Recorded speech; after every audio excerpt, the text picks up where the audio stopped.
Today in the show we have Broadridge integrating JPM Coin for settlement, MEV exploiters getting the DOJ treatment, the Lens Protocol launching its own chain with zkSync, and so much more.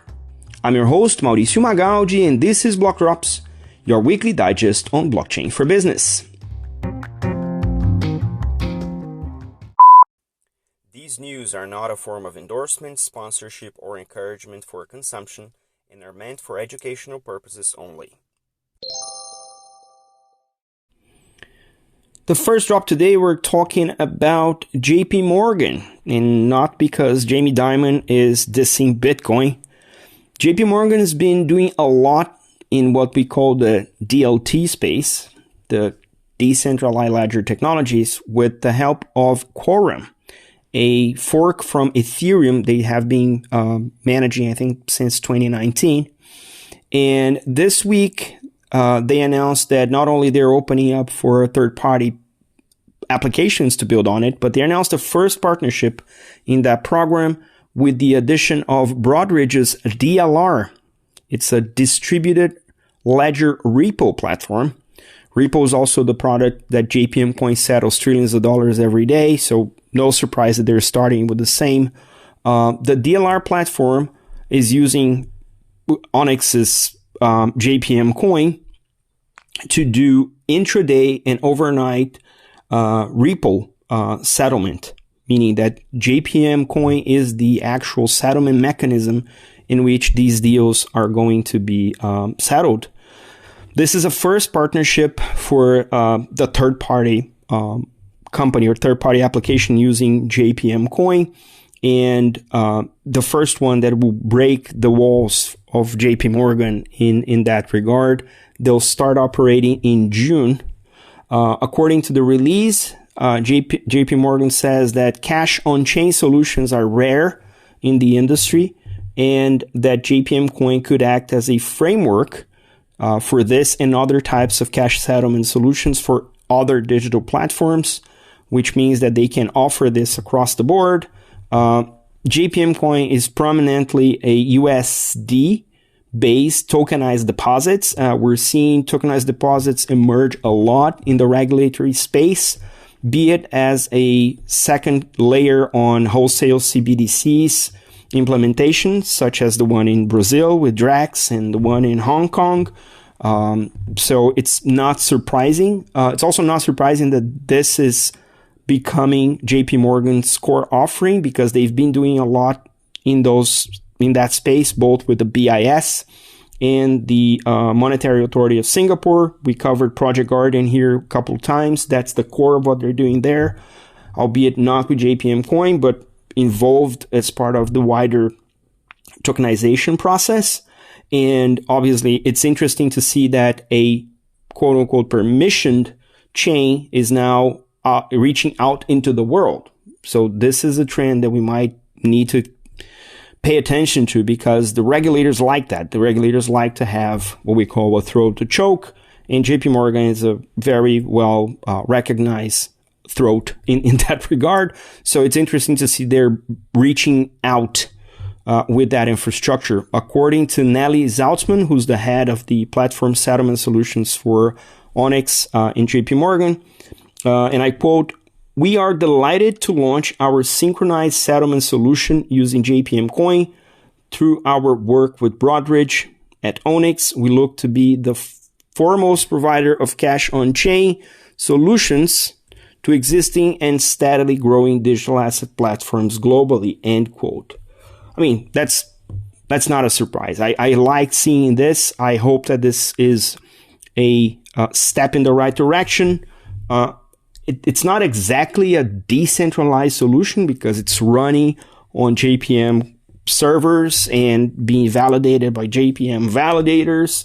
And it's, by and large, they use a blockchain just as a part of the overall infrastructure, but it's not at all connected to what we would call a public infrastructure, which is what we see in DeFi, decentralized finance. But it is a step towards that. So if there is any interoperability between the JPM Coin Quorum solution and other blockchains, probably EVM based or compatible, we might see a lot of influx between this large scale, quote unquote, more centralized solutions and the open waters of public chains. Very curious second drop today, where we're going to cover the arrest and prosecution of two brothers that exploited a software in the Ethereum blockchain to operate a 12-second exploit and steal 25 million worth of different cryptocurrencies this week. They are both Anton and James Prairie Bueno out of New York, and they are being charged with conspiracy to commit wire fraud, and conspiracy to commit money laundering. This is a first of its kind action from the DOJ, the Department of Justice of the US, targeting the MEV practice. MEV is MEV, and it's short for maximum extractable value. And we're going to get a little bit technical here. MEV is the ability of a validator that is being chosen to write a block in the blockchain of learning what are the transactions that have been posted into a staging area called the mempool, and deciding which transactions that validator will write to the chain and in what order. Because they do that, it is possible for people that can see the mempool to pay higher fees to incentivize the validators to put their transactions at the top of the execution pile, and then performing what people call the front run. Their front running means that they can have their transactions running ahead of the other transactions in a block, and therefore extracting more value from transactions when the block is written, and then that triggers actions from smart contracts that are waiting to see what these transactions are.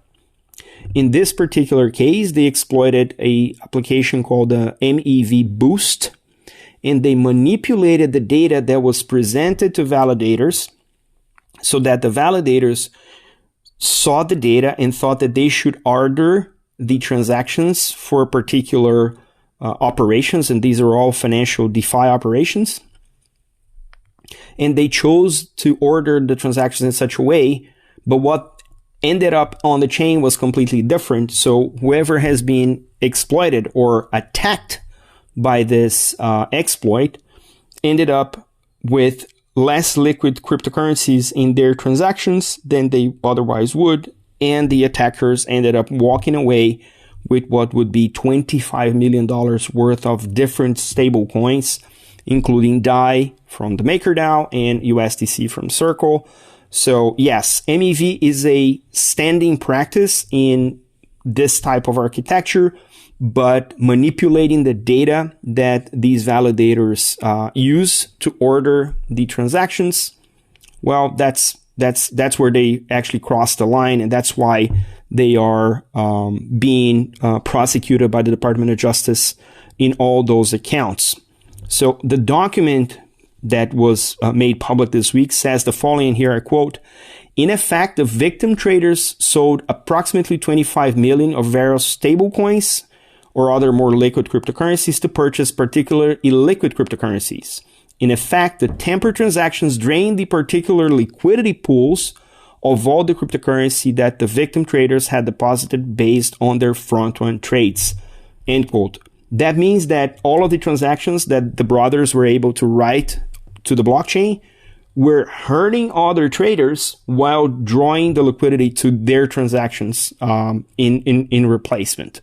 So this is pretty wild. It doesn't mean that all of the MEV are being exploited, but the fact that they were able to pull this off in 12 seconds in that amount of money will certainly raise some eyebrows. So definitely something to be aware of if you're doing DeFi, especially at high amounts in blockchains that allow for MEV, and pay attention to that. So absolutely something to be aware. This is not at all dissimilar to what TradFi does, which is high-frequency trading. And in TradFi, traders even hire infrastructure that sits closer to the stock exchange, so they have a better, smaller latency, so they can operate in front of and front run other trades. So this is something that is not unheard of, but the way that this operated obviously crossed a very serious line. In the final drop today, we're covering the recent announcement by Lens Protocol. They're now launching Lens Network on Ethereum. Yes, they're launching a layer 2 that will be dedicated to Web3 social networks. The goal, according to the announcement, is that there is a place on Web3 that will be affordable, scalable, and it will be allowing the same degree of data ownership that the original Lens protocol offered for users and for builders. And they are building this using the zkSync stack in a project that has 3 stages and will leverage different data availability architectures, including rollups, including Validium, and including Volition, which are 3 different data architectures. So first, they're going with Validium, which is data availability that is somewhat centralized. Then they will evolve that into a Volition, where the data availability layer is further decentralized. And then the third stage is where the ZK rollup will kick in and will allow for rollup of the financial transactions, not only just the data. They're dividing this into 3 stages. The first stage is the seed stage, where the Validium architecture will batch the transactions, will produce a zero-knowledge proof of all the state changes, and that will be written on Ethereum. So this is a type of rollup where you get all of the data that has been posted in a particular block, and you write that as a zero-knowledge proof, meaning you compact all of that data and then write that into the main chain. The second stage, they'll get the Validium chains in that first stage, and they will open the Validium chain to use a data availability provider to guarantee data state security, meaning that a good number of participants will be made available, and they will manage the cryptography and the data storage in a decentralized manner across an assortment of data providers. They're called this the DAC. It's the Data Availability Committee, and it will serve both for public available social data, financial data, and also what they call a private social data. Then this is a very interesting development because this is the use of privacy preserving technology like ZK rollups to allow for the data that you don't want to make public be private. In the third stage, they call the Bloom stage, where a ZK rollup is added. So any financial transactions that are performed as part of the social interaction will be then rolled up directly into the Ethereum data availability service, and that makes it safer. That gets a separation between the social data and the financial data, and it rolls directly into Ethereum as a separate architecture, albeit integrated with the zkSync stack. Pretty interesting approach to some of this, and obviously this is, in my mind, social networking in Web3 is supposed to be the most compelling use case for individuals because of data ownership and data sovereignty. Obviously, with the lack of data privacy on chain, some of this is not yet attainable, and also the UX is not at all great. But with this type of infrastructure, the costs of operating a social network should be much lower, which will then help with the overarching UX. So you have better UX. If you have better UX, you have better cost, you have more adoption. So I think this is the right play for Lens, because Lens was running as a protocol on top of Polygon, but now bringing their own blockchain with their very specific architecture for social networks, still integrated with layer 2s and layer 1s in Ethereum, makes a lot of sense. Let's see how that evolves.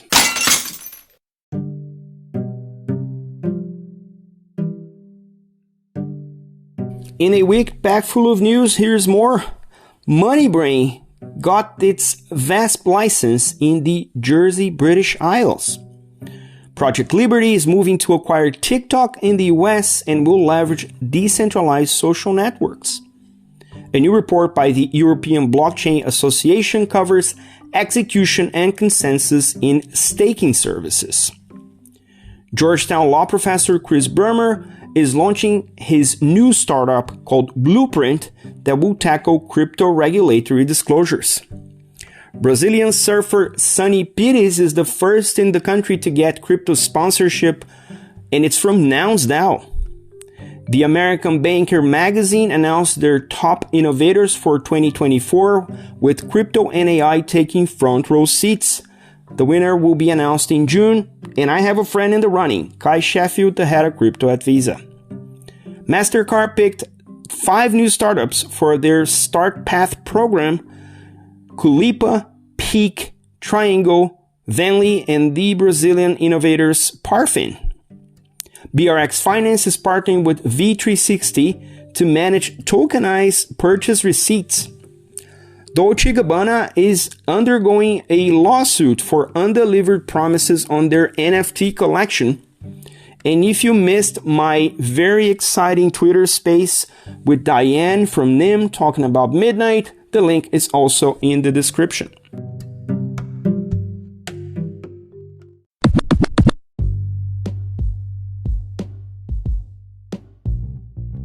Catch us online. We're on Instagram at BlockDrops Podcast, on Twitter at BlockDrops Pod or 0x Mauricio. We're on Lens at blockdrops.lens. We have a newsletter on LinkedIn. Write to us at blockdropspodcast@gmail.com, and you can listen to the BlockDrops podcast at Spotify, iColab, Faberbun Tech, and all of the other major streaming platforms. Yay!